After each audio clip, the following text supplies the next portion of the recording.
भारत विश्व भर में शांति का संदेश देता है, लेकिन जब जब पीठ में खंजर भोंके गए हैं, भारत की सेना ने शौर्य की नई गाथा लिखी है। ये भारत की सेना ही तो है जो दुश्मनों के होश उड़ाने के लिए सरहद पर जब जागती है तो हम चैन से सोते हैं। हम कर्जदार हैं उन वीर सैनिकों के जिन्होंने मां भारती के चरणों में सर्वोच्च बलिदान दिया।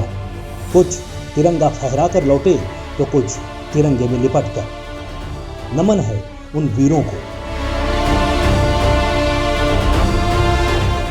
युद्ध के इतिहास में कारगिल युद्ध दो देशों के बीच एक ऐसी लड़ाई है जो सबसे ऊंचे स्थान पर लड़ी गई, लंबे समय तक लड़ी गई और द्वितीय विश्व युद्ध के बाद ये एकमात्र ऐसा युद्ध था जिसमें दुश्मन सेना पर इतनी भारी मात्रा में बमबारी हुई और बड़ी संख्या में दुश्मन खेमे को नुकसान पहुंचा।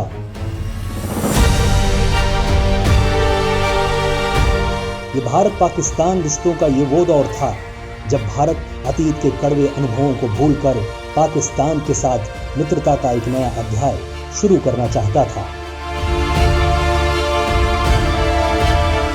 और पाकिस्तान भारत की पीठ में छुरा घोंपने का षड्यंत्र रच रहा था। जब भारत मित्रता का हाथ बढ़ा रहा था, ठीक उसी वक्त 5000 से अधिक पाकिस्तानी सैनिक संधि नियमों का उल्लंघन कर भारतीय क्षेत्र में बंकर बना रहे थे।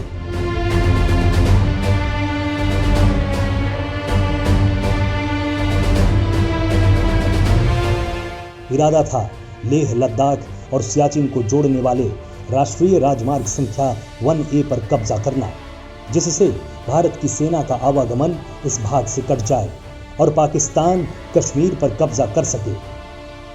3 मई 1999 को एक द्रास क्षेत्र के स्थानीय निवासी ने जब भारतीय सेना को कुछ संदिग्ध लोगों की मौजूदगी की सूचना दी, तब कैप्टन सौरभ कालिया की पेट्रोलिंग टोली वहां पहुंची।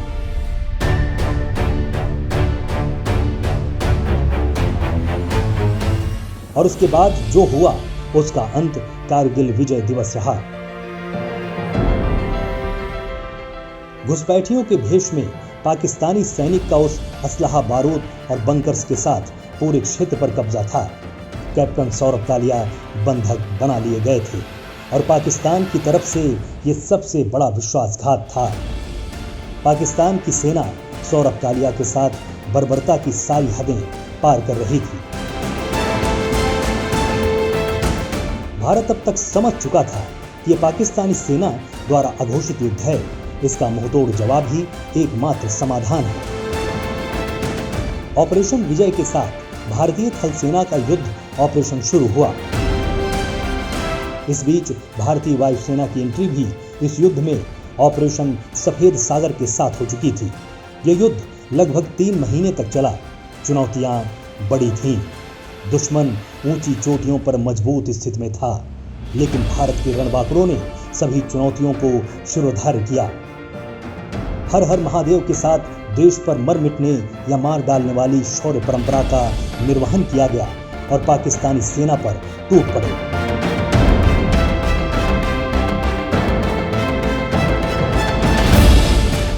यह युद्ध छद्म था। चुनौतियां भयावह थीं, मगर दुश्मन धूल चाट रहा था। कारगिल, द्रास, बटालिक और अलग अलग चोटियों पर युद्ध लड़ा जा रहा था। दुश्मन नजरें टिकाए तैयार बैठा था और भारत के वीर सैनिक असलहा, बारूद के साथ ऊंची चोटियों पर पहुंचकर पाकिस्तानी सेना को धूल चटा रहे थे। श्रीनगर लेह मार्ग के ठीक ऊपर सबसे महत्वपूर्ण पॉइंट 5140 यानी टोलोलिंग की पहाड़ी से भारत ने जीत का परचम लहराना शुरू किया।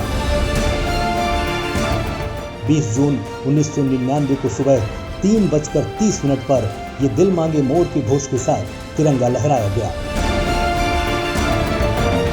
इन दुर्गम चोटियों पर अब भारत का कब्जा था।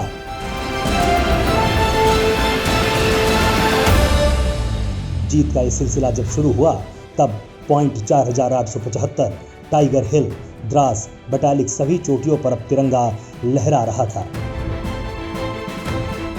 इस युद्ध में शहादत अपनी कहानी लिख रही थी और भारत की सेना जीत और शौर्य की गाथा तैयार कर रही थी।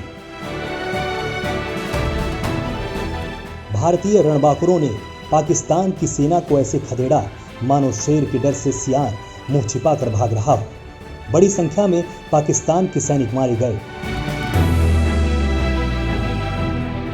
पाकिस्तान इतना बेगैरत निकला कि अपने सैनिकों की शहादत को भी पहचानने से इनकार कर दिया, उनके मृत शरीर को लेने से इनकार कर दिया। तब भारत ने आत्मीयता दिखाते हुए पाकिस्तान के सैनिकों का इस्लामिक रीति रिवाज से अंतिम संस्कार भी किया। इस युद्ध में भारतीय सेना ने शौर्य का एक नया इतिहास लिखा था, मगर बदले में अपने 527 वीर लाल खोए थे। सेना के 1363 जवान गंभीर रूप से घायल भी हुए थे।